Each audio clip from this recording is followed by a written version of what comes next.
الاستاذ الشهير ديالهم حمير اللي كيحيمر القطيع والبهائم كيجبد لينا دائما معلمه المغرب بجميع الاجزاء ديالها. حنا اليوم غنمشيو لنفس الكتاب ديال معلمه المغرب. ياك تيقول لك كيجيب من عندنا، ايوا هاتي خذ هذا من عندنا.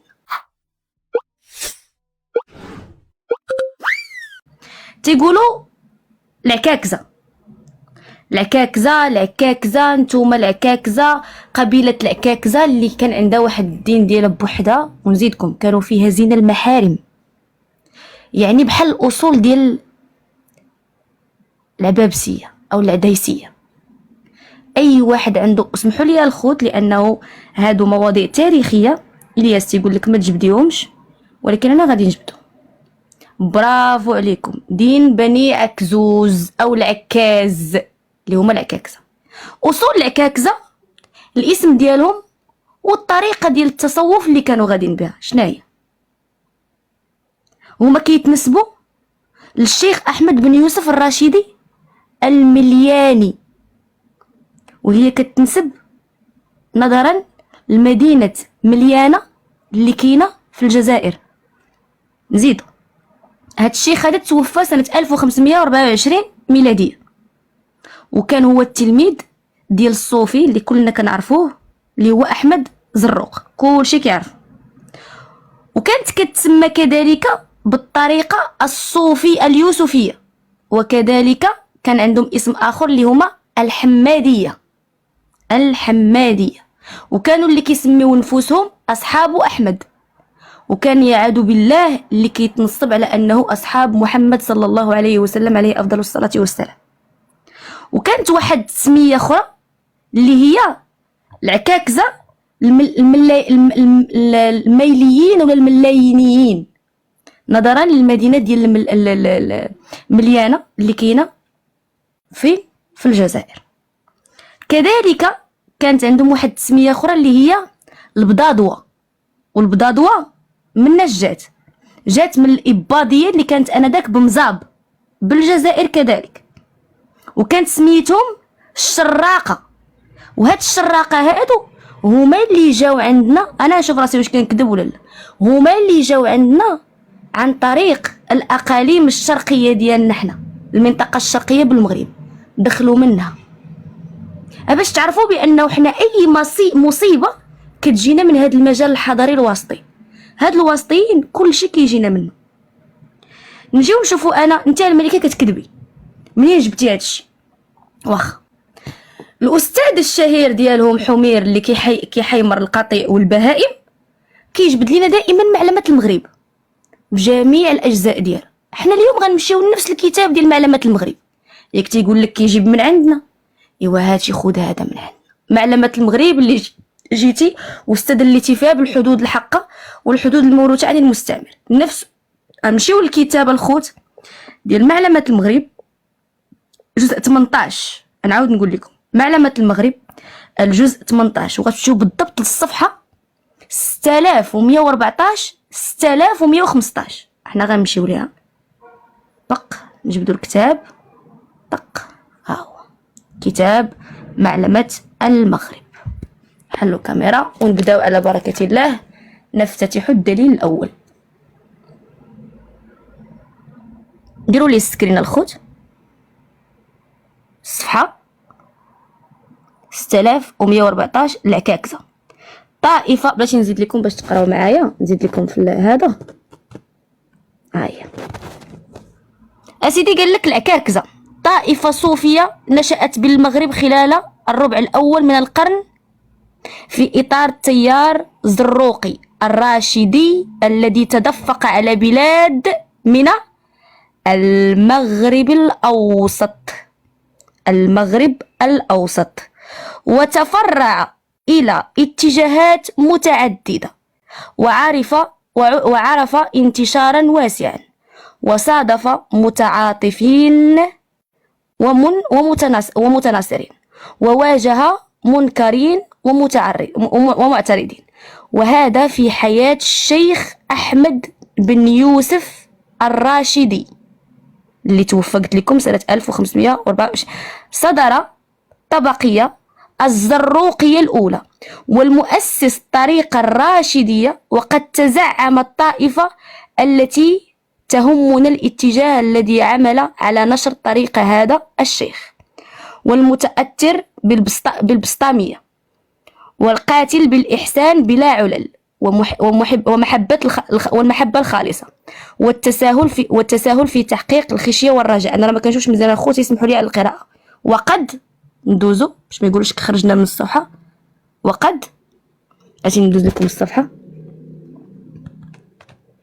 وقد هاي الصفحة 114 6114 باقين فيها احنا. بالغ في التأسي بها إلى درجة القناعة بإحدى تسمياتها وهي اليوسفية، والتعفف عن اتخاذ اسم يخصها والتميز عنها. فاليوسفية هي التسمية التاريخية التي عرفت بها هذه الطائفة غداة تأسيسها، وبها اشتهرت طوال هذا القرن، ولم تعرف بأي تسمية أخرى خلالها. واتخذ اليوسفيون لأنفسهم اسما آخر وهو الحمادية، وسموا أنفسهم أصحاب أحمد، وسموا غيرهم أصحاب محمد صلى الله عليه وسلم. أعوذ بالله. ولا شك في تأخر هذه التسمية لورودها إلى المصادر المصنفة خلال القرن ما بين 11 و 17، وقد استخدموها استخداما محدودا واستعملوها في ظروف خاصة، فكان إذ غشيهم أحدا ممن لا يعرفونه يسألونه ويقولون أحمدي أم محمدي. وكان والله اسمحوا لي الخوت باش نزرب باش نقرا مزيان، راه ما كنقراش مزيان، راه هادشي بعيد عليا، ولا خاصني ندير ندادر أحمد أو محمدي. وكانوا ولدانها وقت العراك مع أقرانهم من المجاورين. هؤلاء يا آل محمد صلى الله عليه وسلم قالوا يا آل أحمد. أنا نهبط لكم باش نعرفوا نيشان إمتى. فوالا هانت. وهناك تسمية ثالثة لا تظهر إلا بالمصادر القرن 19، وهي الملينية نسبة إلى مدينة مليانة، حيث يقوم ضريح الشيخ الراشدي. ولدانهم يلا قريت ولدانهم فين الشيخ الراشدي، وتتصل بالمرحلة الأخيرة من تاريخ الطريقة الراشدية بصفة عامة، وتاريخ الطائفة ناري لا كارثة اليوسفية بصفة خاصة، والتي خبى فيها الجانب الفكري خبوا يكاد يكون تاما. وطغت شهرة ضريح مليانة على الشخصية التاريخية والمذهبية لدفينه.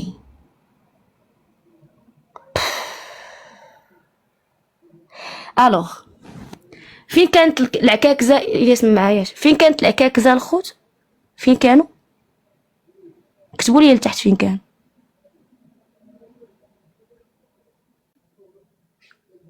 فين كانوا العكاكزة؟ بالجزائر في مليانة. إن بلاصة في مليانة فين جات؟ في المغرب الأوسط جغرافيا. فين جا المغرب الأوسط؟ في الجزائر. شنو كانت سميتهم؟ اليوسفية، البضاضوة، وكذلك أحمدية. المغرب الأوسط في المجال الحضري الوسطي. دليلنا معلمة المغرب. إن صفحة 6114 6115. أسيدي شكون هما؟ إن جزء 18. سير أخويا تبت ليا غير هذا وأنا معك. إذن العكاكزة اللي جاو عندنا انتقلوا من المغرب الأوسط ودخلوا تسموا الشراقية، لأنهم جاو من الأقاليم الشرقية للمملكة المغربية، عن طريقها دخلوا. حنا اللي عندنا العكاكزة لا. شكون اللي عنده العكاكزة؟ الحمامير والمبردعين والبهائم اللي كيمشي يشدهم ويقطعهم، هذاك القطيع ديالهم محمد دومير. وإلا كان عند حمير ديالكم دليل ضد هذا يجيو يعرينا، كاينش مشكل. إذن المرة الجاية العكاكزة إيقالة مليانة. وسيروا توبوا، راه الشيخ الراشدي عندكم نتوما، راكم وسختوا ليه الصورة، لأن الشيخ الراشدي ملي بغى يقاتلهم التجأ إلى المغرب الأقصى، حيث أخذ العديد من المؤيدين ديالو باش يحاربوا هذا الدين الفتن. تخيلوا شيخكم عندما أراد أن يذبح المنكر جاء إلى المغرب الأقصى، لأن أنتم هذيك الوقت كانت عندكم المنكر عادي جدا، لأن العديسيين كانوا عندكم موجودين، فزينا المحارم والواحد يتزوج بختو والأم تزوج بولدها والجدة تزوج بالحفيد ديالها، عندكم عادي في الدم. الشيخ الراشدي عندما أراد أن يحارب الفساد التجأ إلى المغرب الأقصى. الملكة كتكذبي، علاش كتقولي التجأ إلى المغرب الأقصى؟ ما هو دليلك؟ مرحبا، دليلي هو الحركة الفكرية بالمغرب في عهد السعديين. ملي جا هاد السيد هذا شكون هو؟ الدكتور محمد حجي. اش كيقول لالا؟ تيقول لك اسيدي هو الى صفحه الملكه 238 239. ورينا الملكه باش نتيقوا، نوريكم باش تيقوا. الحركه الفكريه بالمغرب في عهد السعديين. اش كتقول الملكه؟ كنقول هادشي اللي تيقول الكتاب. قربي لنا الملكه نشوفوه. قال لك سيدي: ناهض المصلحون من العلماء والولاة الطائفة العكازية الشالة طوال العصر السعدي، وفي مقدمتهم الشيخ أحمد بن يوسف الراشدي الملياني زيد نفسه الذي دخل المغرب الأقصى متبرئا من ذمته. فين دخل؟ المغرب الأقصى متبرئا من من؟ من العكاكزة. شكون هما العكاكزة؟ الملياني. منين جاو؟ من المليانة. شنو سميتهم؟ اليوسفيين. شنو سميتهم عاوتاني الملكة؟ العكاكزيين. حاجة أخرى؟ الحماديين. شي حاجة أخرى الملكة؟ الشراقيين. ايوا خويا، راه نتوما من العصر العثمانيين وما داقين فيكم البرا، هكا نتوما ما نديرو لكم. حتى الشيخ الفاضل ديالكم الله يرحمه عندما أراد أن يحاربهم ويسلخ باباهم شنو دار؟ مشى التجأ للمغرب الأقصى إلى عند السعديين، حيث كانوا هناك مؤيدين وحاربوا مع هاد الطائفة. إيوا خويا جمعوا لنا ولادكم. واش نتوما اللي ولاد شي ما عرفش يربي يسيطوا للمغرب ولا شنو؟ راه قلنا لكم شحال هادي ما بين هناك حدود. تا ملي كنمشيو للغابه كنلقى، تا ملي كنمشيو لحديقه الحيوانات كنلقاو الكرياج. فاللي عنده شي حيوان ما مربيش يخليه عنده، ماشي يجي عندنا انا يتبنى لنا القابليه ويجيب لنا دين لا اساس له. ايوا سمحوا لينا خوتنا، ما ديروهاش مني قله الصواب. بنت بلادكم ربيوها، هي اللي دات لكم العيب. جالسه تنقز عليا في التعليقات من البارح العكاكزه وطلعت للكاست وطرحاتها ومشيت عند الياس الخاص وقلت لي، قال لي الملكه الله يرحم لك الوالدين ولا كنت عزيز عندك سكتي وسكت، وبلا ما نجبدوا لكم شي سكوب اخر. عندكم اصحاب لكم سكوب اللي غنجيبوا الجيره هو ام حسن ولا مريم ايت حماد ولا دوك الجماعه. ها العكاكزه ضربناها، وسيروا شوهوا راسكم عاوتاني باش نشوهوكم من جديد.